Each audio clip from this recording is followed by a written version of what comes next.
Hello, my name is Jay Hardy. I'm a freshman at Howard University. I'm from Baltimore, Maryland, and today I'll be presenting the history of hip hop in the United States. I believe I'm knowledgeable on this topic because I grew up in Mississippi and New York, two states that are very diverse and heavily involved in the hip hop and rap scene. This allowed me to develop a deep love and understanding for the art, and that's why I believe I am knowledgeable in this topic. In order to explain the origins of hip hop, it's important that we go all the way back to slavery.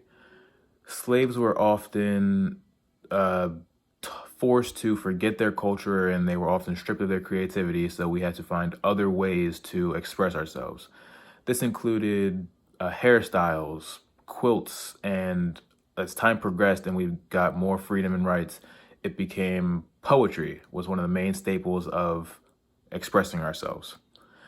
Poets like Zora Neale Hurston, Langston Hughes, and Claude McKay put Black poetry on the map in an era called the Harlem Renaissance. Now, it's important to remember Harlem, New York.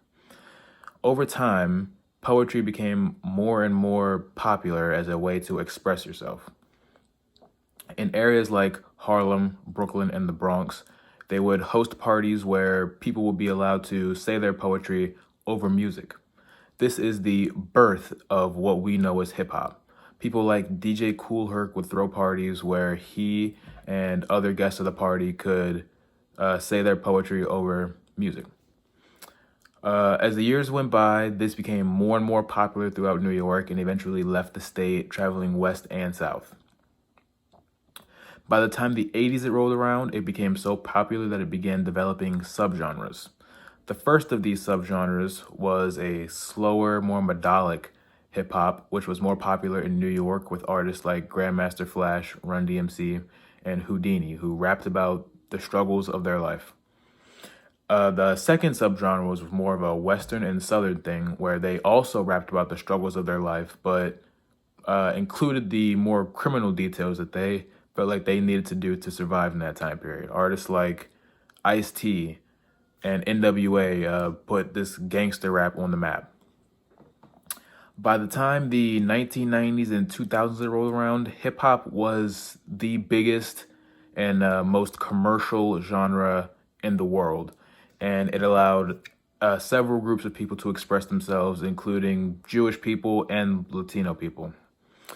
The 90s saw the rise of some of the biggest artists of all time, such as Biggie, Tupac, and Jay-Z.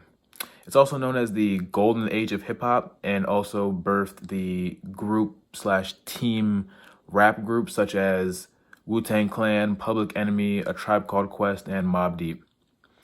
The dominant locations for hip hop had always been New York, California, but over time it began spreading to cities like Chicago, Atlanta, and New Orleans, and began pumping out legendary artists like Kanye West, Andre 3000, Jay Electronica, and Lil Wayne.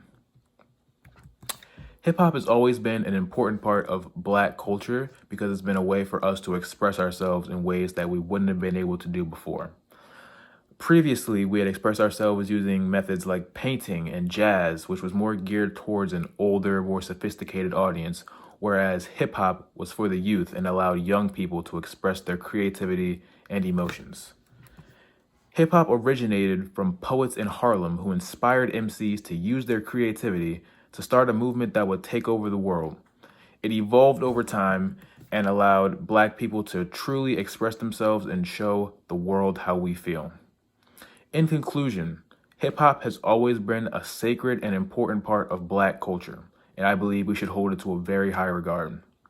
Hip hop was designed to evolve over time, which it clearly has, since the older sounds were more slow, more soulful, which transformed into the faster paced trap sounds we have today.